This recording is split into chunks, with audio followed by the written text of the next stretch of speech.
Hello दोस्तों, good morning. स्वागत है एक बार फिर से आप सभी का एनजेटी एजुकेशन में। कैसे हो आप सभी लोग? बहुत दिनों के बाद मुलाकात हो रही है आप सभी से।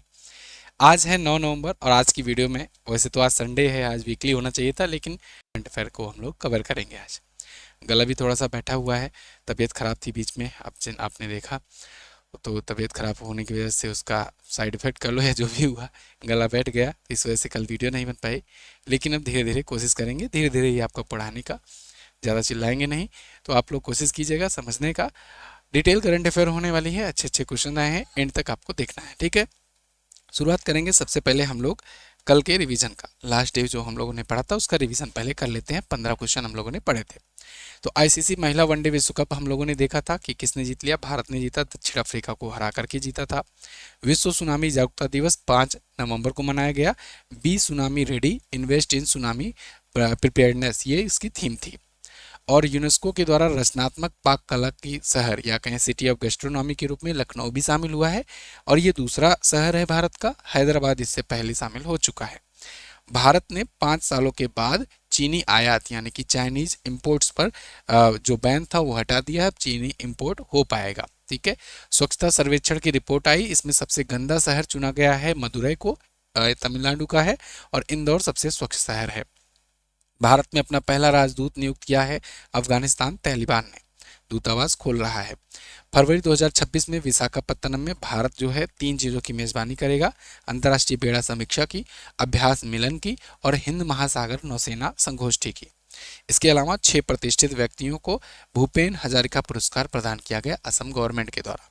और हम लोगों ने पढ़ा था कि cricketer Kane Williamson T20 international से संन्यास ले चुके हैं। ये न्यूजीलैंड के खिलाड़ी हैं। भारतीय सेना ने रेगिस्तानी युद्ध क्षेत्रों में ड्रोन और काउंटर ड्रोन क्षमताओं का परीक्षण करने के लिए वायु समन्वय 2 अभ्यास किया है, ठीक है। वायु समन्वय 2। बहरीन के मनामा में एशियाई युवा खेल आयोजित किया गया। भारत ने 48 मेडल टोटल जीते, जिसमें 13 गोल्ड, 18 सिल्वर और 17 ब्रॉन्ज था। भारत ओवरऑल 6ठे स्थान पर रहा।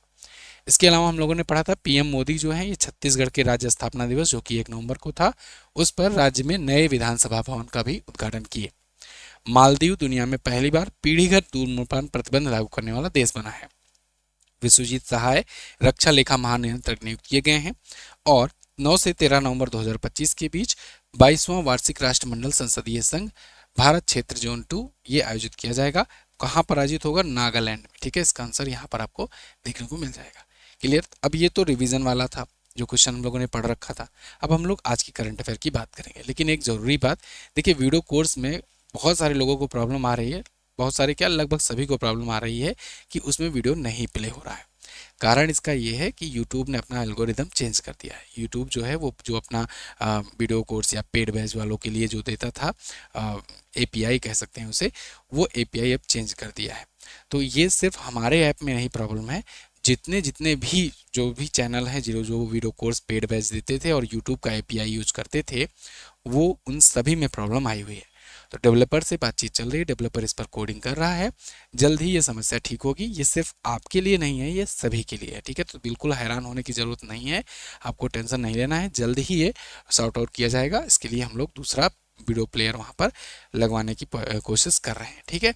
चलिए, तो ये जो वीडियो कोर्स वाले हैं पेड बैच, उनके लिए बता रहे हैं। MJT एजुकेशन टेलीग्राम ग्रुप पर आपको PDF इसकी मिल जाएगी। अब आते हैं पहले क्वेश्चन पर। राष्ट्रीय कैंसर जागरूकता दिवस कब मनाया गया? तो आप जानते हो नवंबर महीने का महत्वपूर्ण दिवस होता है 7 नवंबर, राष्ट्रीय कैंसर जागरूकता दिवस। इस दिन पूरे देश भर में कैंसर के प्रति अवेयरनेस फैलाई जाती है। भारत के अंतर्गत विश्व कैंसर दिवस 4 फरवरी को मनाते हैं हम लोग। राष्ट्रीय कैंसर जागरूकता दिवस अपने देश में मनाते हैं हम लोग 7 नवंबर को, ठीक है। कैंसर बहुत टाइप के होते हैं। कैंसर मैंने आपको बताया ही है, जो अनकंट्रोलेबल सेल हो जाता है उसी को कैंसर कहते हैं। यानी कोशिकाओं का अनकंट्रोलेबल तरीके से डेवलपमेंट होना, यानी कि विकास होना अनियंत्रित तरीके से, वो बढ़ती रहती हैं, तो वो कैंसर का रूप ले लेती हैं। कैंसर बहुत प्रकार के होते हैं। ब्लड कैंसर होता है, स्किन कैंसर होता है, ठीक है, तो त्वचा का, माउथ कैंसर होता है, फेफड़े का कैंसर होता है, स्तन कैंसर होता है, बहुत सारी टाइप के कैंसर होते हैं। तो यहाँ पर देखिए इसकी शुरुआत कब से, मतलब किसके उपलक्ष्य में की गई थी? तो मैडम क्यूरी के जन्मदिन के अवसर पर ये मनाते हैं हम लोग। नोबेल पुरस्कार विजेता थी ये। 2014 से ये दिवस मनाया जाना शुरू हुआ है, ठीक है, चलिए इस बार की थीम क्या है? United by unique, united by unique theme याद रखिएगा। अगला, हाल ही में गोगाबिल झील, इसको किस राज्य का छठा रामसर स्थल घोषित किया गया? गोगाबिल झील ये रामसर साइट के रूप में शामिल हुई है और ये भारत की 94वीं रामसर साइट है, लेकिन ये बिहार राज्य की छठी रामसर साइट है। मतलब बिहार में अब 6 रामसर स्थल हैं। बिहार इसी के साथ तमिलनाडु और उत्तर प्रदेश के बाद तीसरा सबसे ज्यादा रामसर साइट वाला राज्य बन गया है। ठीक है, मात्र 6 होने की बात ही। तो तमिलनाडु में सबसे ज्यादा रामसर साइट्स हैं, उत्तर प्रदेश में दूसरा सबसे ज्यादा और बिहार में तीसरा सबसे ज्यादा रामसर साइट है। तो अभी पूछा जाएगा कि गोगाबिल झील को शामिल किया गया है रामसर साइट में, तो ये बात याद रखना। आप ये आर्टिकल देख पाओगे टाइम्स ऑफ इंडिया का, 94 रामसर साइट हो गया है विद बिहार के एडिंग वन मोर वेटलैंड का। रामसर साइट होता क्या है? देखिए, 2 फरवरी 1971 को ईरान के एक शहर है रामसर, वहां पर एक वेटलैंड्स को लेकर कन्वेंशन हुआ था। वेटलैंड बोले तो आर्द्र भूमियां, जो गीली जमीन होती हैं, कह सकते हो जो आर्द्रता वाली जमीनें होती हैं। तो दुनिया भर के ऐसे आर्द्र भूमियों को संरक्षित करने के लिए वहां पर कन्वेंशन हुआ था और फिर ये कहा गया कि इस कन्वेंशन के बाद अब लिस्ट किया जाएगा दुनिया भर के ऐसे साइट्स को जहां की आर्द्र भूमियां विलुप्त होने के कगार पे है, तो उनको संरक्षित कैसे किया जाए, बचाया कैसे जाए। इसीलिए फिर धीरे धीरे एक एक साइट उसमें ऐड होती रही। अब ऐसे ऐड होते रहे दुनिया भर की साइट्स। फिर भारत का नंबर आया, तो भारत में चिल्का झील को सबसे पहले ऐड किया गया, सांभर झील को फिर ऐड किया गया। ऐसे ऐसे भारत में भी ऐड होने शुरू हुए और आज के टाइम पर भारत से 94 साइट्स ऐड हो चुकी हैं। बात समझ में आई? अब 2 फरवरी को ये हुआ था रामसर कन्वेंशन 1971 में, इसीलिए 2 फरवरी को मनाते हैं विश्व आर्द्र भूमि दिवस, ये भी याद रखना। ठीक है, तो खैर ऑक्सबो झील है, ये बिहार के कटिहार जिले में गंगा और महानंदा के बीच में है, प्राकृतिक झील है, इसे गोगाबिल झील भी कहते हैं। भारत में रामसर की बताया मैंने, तमिलनाडु भी बताया मैंने। ब्रिटेन में 176 है सबसे ज़्यादा। भारत एशिया में सबसे पहले स्थान पर है, एशिया में भारत में ही सबसे ज़्यादा है। दुनिया में ब्रिटेन में सबसे ज़्यादा है और मैक्सिको 144 के दूसरे स्थान पर है। भारत दुनिया में तीसरे पर है। नहीं समझ में आई बात? फिर से बोल दूं, देखिए, भारत दुनिया में तीसरा सबसे ज़्यादा रामसर साइट वाला देश है और एशिया में पहले स्थान पर है। ठीक है, क्योंकि 94 है। दुनिया में नंबर 1 पर ब्रिटेन है, दूसरे पर मैक्सिको है। अगला देखते हैं, स्टारलिंक के साथ औपचारिक समझौता करने वाला भारत का पहला राज्य कौन बना? तो स्टारलिंक के साथ औपचारिक समझौता करने वाला भारत का पहला राज्य बन गया है महाराष्ट्र। महाराष्ट्र ने अभी स्टारलिंक के साथ समझौता किया। स्टारलिंक क्या है जी? स्टारलिंक जो है स्पेस एक्स का एक प्रोग्राम है, एक कंपनी है, उसका वो एक यूनिट कह सकते हो। स्टारलिंक करता क्या है? सैटेलाइट इंटरनेट प्रोवाइड करता है। पृथ्वी के ऊपर इसने 7,000 से ज़्यादा सैटेलाइट छोड़ रखे हैं और उसका एक जाल बना रखा है। उस सैटेलाइट के माध्यम से ये इंटरनेट सर्विस प्रोवाइड करता है। सैटेलाइट के माध्यम से इंटरनेट सर्विस प्रोवाइड करने का फ़ायदा ये होता है कि चाहे आप समुद्र के किसी कोने में हो, बीच में हो, किसी द्वीप पर हो, या किसी जंगल में, बहुत घने जंगल में, बहुत दूर दूर तक जहाँ तक जंगल है वहाँ पर हो, तो इन सब जगहों पर भी इंटरनेट पहुँच पाता है। क्योंकि अमूमन टावर की रेंज से ये बहुत दूर होते हैं, तो टावर नहीं गढ़ पाने की वजह से या रिमोट एरिया में ऐसे में टावर नहीं हो पाने की वजह से नेटवर्क नहीं रहता है, इंटरनेट नहीं पहुंच पाता था अभी तक। लेकिन सैटेलाइट से जब आएगा तो भाई हर जगह पहुंच जाएगा। तो ये इसी थीम पर काम करता है। और भी कंपनियां धीरे धीरे आ रही हैं, अमेजन का भी ब्लू ओरिजन वगैरह ये लोग भी काम कर रहे हैं इस पर, लेकिन स्टारलिंक अभी भी इसमें अग्रणी है। अब स्टारलिंक के साथ भारत में महाराष्ट्र राज्य ने समझौता कर लिया है। भारत में स्टारलिंक की एंट्री हुई थी तभी मैंने आपको क्वेश्चन बताया था। अब महाराष्ट्र ने समझौता कर लिया है। महाराष्ट्र जो है ये पहला राज्य बन गया है इसके साथ समझौता करने वाला। ठीक है, यानी ये चाहता है कि हमारे राज्य में भी कुछ एरिया में इसके थ्रू इंटरनेट पहुंचे, क्योंकि महाराष्ट्र में भी कुछ एरिया ऐसे हैं जो जहाँ रिमोट एरिया है वहाँ पर अभी भी नेटवर्क की समस्या है। तो ये करेंगे। कौन कौन से हैं? गढ़चिरौली हुआ, नंदुरबार हुआ, वासीम हुआ और धाराशिव। इन जगहों पर अभी यहाँ पर इंटरनेट की ये पहुंच प्रदान करेगा। ठीक है, स्पेस एक्स के द्वारा संचालित किया जाता है। स्पेस एक्स आप जानते हो, इसके सीईओ हैं एलन मस्क। ठीक है, अगला, हाल ही में जारी क्यूएस एशिया रैंकिंग 2026 में शीर्ष पर कौन है? क्यूएस एशिया रैंकिंग है। क्यूएस वर्ल्ड यूनिवर्सिटीज की रैंकिंग आती है, वो अलग है। ये क्यूएस एशिया की यूनिवर्सिटी रैंकिंग है। इसमें टॉप पर है हांगकांग यूनिवर्सिटी। इस बार भी इसने टॉप किया हुआ है क्यूएस की एशिया रैंकिंग में, एशिया विश्वविद्यालय की रैंकिंग में। दूसरे पर पेकिंग यूनिवर्सिटी है, तीसरे पर सिंगापुर की नेशनल यूनिवर्सिटी है और नानयांग टेक्नोलॉजी इंस्टीट्यूट है या ये कहें यूनिवर्सिटी है। इस रैंकिंग में भारत के 5 आईआईटी और आईआईएससी बेंगलुरु और दिल्ली यूनिवर्सिटी इनको शामिल किया गया। टोटल 7 को शामिल किया गया है टॉप 100 में। ठीक है। और भारत को पीएचडी वाले कर्मचारियों के लिए एशिया में नंबर 1 स्थान दिया गया। ये केवल फैक्ट्स हैं, आपको ये फैक्ट ध्यान रखना है, इसमें कुछ भी समझने वाली चीज़ नहीं है। ठीक है। दिल्ली आईआईटी दिल्ली 59वें स्थान पर है और लगातार 5वें साल भारत की जो यूनिवर्सिटीज होती हैं उसमें टॉप स्थान रख रहा है। अगला 11 से 12 नवंबर तक कहां पर ग्रीन हाइड्रोजन पर अंतर्राष्ट्रीय सम्मेलन आयोजित होगा? तो 11-12 नवंबर को ग्रीन हाइड्रोजन पर अंतर्राष्ट्रीय सम्मेलन होने जा रहा है नई दिल्ली में। नई दिल्ली में भारत मंडपम कन्वेंशन सेंटर वही, तो वहीं पर होगा international conference on green hydrogen. हरित हाइड्रोजन को लेकर के कॉन्फ्रेंस होगा। इंटरनेशनल है तो दुनिया भर के देश आएंगे, इसमें शामिल होंगे। हाइड्रोजन को लेकर है, हाइड्रोजन मैंने आपको कई बार बताया है, hydrogen is the future fuel. Hydrogen is the future fuel क्यों? क्योंकि इससे कार्बन का एमिशन नहीं होता है, लेकिन ये बहुत ज़्यादा ज्वलनशील होता है, इसलिए इसको कंट्रोल करना भी एक टफ टास्क है। लेकिन अब धीरे धीरे टेक्नोलॉजी विकसित हो रही है और हाइड्रोजन को फ्यूचर फ्यूल के रूप में यूज किया जा रहा है, फ्यूचर में फ्यूल के रूप में यूज किया जाएगा। अभी भी तेजी से लोग इसको अडॉप्ट कर रहे हैं। खैर, भारत का नवीन और नवीनीकरण ऊर्जा मंत्रालय ये आयोजित करेगा 11-12 नवंबर को भारत मंडपम में। ये वही भारत मंडपम में है जहां पर 2023 में हम लोगों ने G20 होस्ट किया था। याद है, भारत मंडपम में ही हम लोगों ने G20 होस्ट किया था। ठीक है। चलिए, तो ये हाइड्रोजन ईंधन को लेकर के सम्मेलन था। सीबीएसई ने कहां पर अपने पहले अंतर्राष्ट्रीय सहोदय सम्मेलन का उद्घाटन किया? पहला अंतर्राष्ट्रीय सहोदय सम्मेलन, इसका आयोजन दुबई में किया गया। कहां पर? दुबई में। दुबई आप जानते हो यूएई में पड़ता है, यूनाइटेड अरब अमीरात में।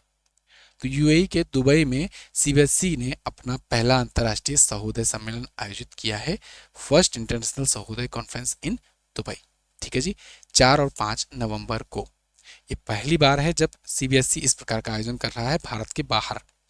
थीम इस बार की रखी गई थी बुद्धि में निहित दूरदृष्टि के साथ आगे बढ़ना। न्यू एजुकेशन पॉलिसी, जो न्यू नेशनल एजुकेशन पॉलिसी है 2020 वाली, उसके माध्यम से शिक्षा का पुनर्कल्पना करना। अब भारत कोशिश कर रहा है कि जो भारत की नेशनल एजुकेशन पॉलिसी है इसको ग्लोबलाइज किया जाए। ठीक है ना, इसका ग्लोबल कैरिकुलम तैयार किया जाए। तो इसके लिए विदेशों में भी सीबीएसई के यूनिट्स खोले जाएंगे और सीबीएसई वाला ही पैटर्न वहाँ पर भी चलेगा। ठीक, तो इसी तर्ज पर इसने अभी वहाँ पर आयोजित किया। भारत निम्न में से किस देश से दिसंबर 2025 में प्रोजेक्ट चीता के तहत 8 अफ्रीकी चीते को फिर से लाएगा? तो देखिए, 8 अफ्रीकी चीते और आने वाले हैं, दिसंबर 2025 में आएंगे। ये प्रोजेक्ट चीता के तहत आएंगे। कहाँ से आएंगे? इस बार आएंगे बोत्सवाना से। आपको याद होगा कि प्रोजेक्ट चीता जो है ये 2022 में शुरू किया गया था और 2022 में सबसे पहले नमीबिया से लाए गए थे, फिर नमीबिया के बाद फिर दक्षिण अफ्रीका से लाए गए, फिर इसके बाद फिर बोत्सवाना से अब और लाए जाने की बात की जा रही है। तो प्रोजेक्ट चीता के तहत धीरे धीरे और ऐसे चीते लाए जा रहे हैं भारत में। और ला करके रखे कहाँ जा रहे हैं? पहले ला करके ये सबसे पहले कुनो नेशनल पार्क में रखे जा रहे हैं। अब देखो, ये आर्टिकल है इंडियन एक्सप्रेस का, India to bring another batch of 8 cheetahs from Botswana. ज़्यादा संख्या में क्यों नहीं ला रहे हैं? ज़्यादा संख्या में लाने से रिस्क है, यहाँ पर वो लोग सही रह पाएँ कि ना रह पाएँ। उसमें से बहुत लोग, आप जानते हो, बहुत सारे चीते लाने के बाद यहाँ पर मर भी गए, लेकिन बहुत सारे जो हैं वो पैदावार बढ़ा भी रहे हैं और अब धीरे धीरे आगे चल भी रहे हैं। अभी आपने देखा था ज्वाला नाम का जो चीता था उसकी डेथ हुआ था, उसका बेटे का नाम मुखी था, ज्वालामुखी, है ना। तो उसकी डेथ हुई थी, तो वो लेकिन कितना अच्छा काम करके गई, कई बच्चों को पैदा किया यहाँ पर। तो इससे भारत में जो चीता वाला जनसंख्या है वो धीरे धीरे बढ़ रही है। तो लाए जा रहे हैं, लेकिन लाने से पहले उनको इस प्रकार से माहौल में डालने के लिए पहले उनको क्वारंटाइन करके रखा जाता है कि वो आकर के मध्य प्रदेश वाले पर्यावरण में रह सके। क्योंकि आप देखोगे ना, जो अफ्रीका पड़ता है ना, आप देखो अफ्रीका जो महाद्वीप पड़ता है कुछ इस प्रकार से है, और ये ऐसा महाद्वीप है जहाँ से तीनों रेखाएं होकर गुजरती हैं, है ना, कर्क, मकर और भूमध्य रेखा। तो ये मकर रेखा के नीचे जो आ जाती है, यहाँ पर ये भी आ जाता है शीतोष्ण कटिबंध में, तो ये हो जाता है ठंडा प्रदेश। अब ये जो ठंडे इलाके हैं, अब और हम लोग कहाँ पर हैं? हम लोग इस जगह पर हैं। आप जानते हो ना, मध्य प्रदेश जो है वो कर्क रेखा के बीच, मध्य प्रदेश से ही तो होकर गुजरता है है ना, कर्क रेखा होकर गुजरती है। तो इसीलिए जो है ये कर्क रेखा पर हम लोग पड़ जाते हैं। उत्तर भारत जो है वो मध्य भारत के ऊपर है और नीचे है दक्षिण भारत। तो इस एरिया में जब हम लोग लाते हैं यहाँ पर, और यहाँ वाले चीते रहते हैं, तो यहाँ ज़्यादा ठंडा रहता है, यहाँ पर कम। तो इसलिए टेम्परेचर के डिसबैलेंस की वजह से भी बहुत सारे चीते मर गए। इसलिए अब कोशिश किया जा रहा है कि थोड़ा सा और इसको दक्षिण में रखा जाए, और इनसे और जो दक्षिणी वाले एरिया है, बोत्सवाना हुआ या नामीबिया के अलावा और कोई देश हुए, इन देशों से, केन्या वगैरह से, इनसे लाए जाए चीते, क्योंकि यहाँ वाला टेम्परेचर यहाँ वाला टेम्परेचर समान होगा। ये बात मेरी वो लोग समझ रहे होंगे जो जियोग्राफी पढ़े होंगे, वीडियो कोर्स के बैच के होंगे, उनको मैंने आपको अच्छे से समझाया था कि बीच वाला जो होता है ये उष्ण कटिबंध होता है, इसके बाद शीतोष्ण कटिबंध होता है। तो शीतोष्ण कटिबंध की जलवायु का अगर जो रहने वाले जानवर हैं उनको शीतोष्ण में ही रखा जाएगा, ठीक है, तभी वो ठीक पड़ेगा। तो खैर 2022 में प्रोजेक्ट चीता की शुरुआत हुई थी, ये बात याद रखना। 23 में दक्षिण अफ्रीका से 12 और लाए गए थे, और अब बोत्सवाना से 8 लाए जा रहे हैं, जिन्हें मध्य प्रदेश के कुनो नेशनल पार्क में रखा जाएगा। ठीक है, तो पर्यावरण मंत्री भूपेंद्र यादव ने इसकी घोषणा की है। अगला, दक्षिणी नौसैनिक कमान के अधिकारित आधारित होने वाला पहला सर्वे पोत का क्या नाम है, जो सर्वे वेसल वर्ग का तीसरा पोत है।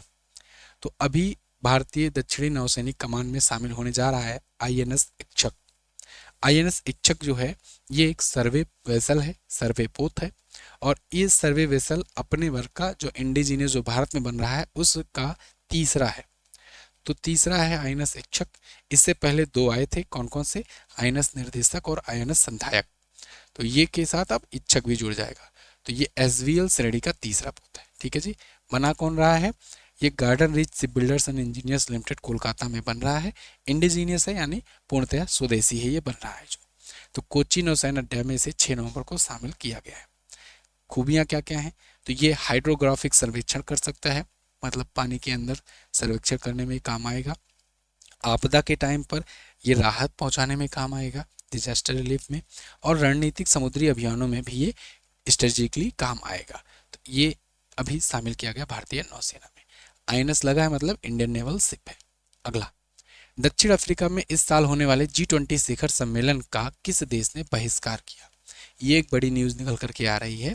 साउथ अफ्रीका में इस साल होने जा रहा है अभी G20 का समिट, लेकिन अमेरिका एट ए मोमेंट पर आकर कह रहा है कि हम इस समिट का करेंगे बहिष्कार।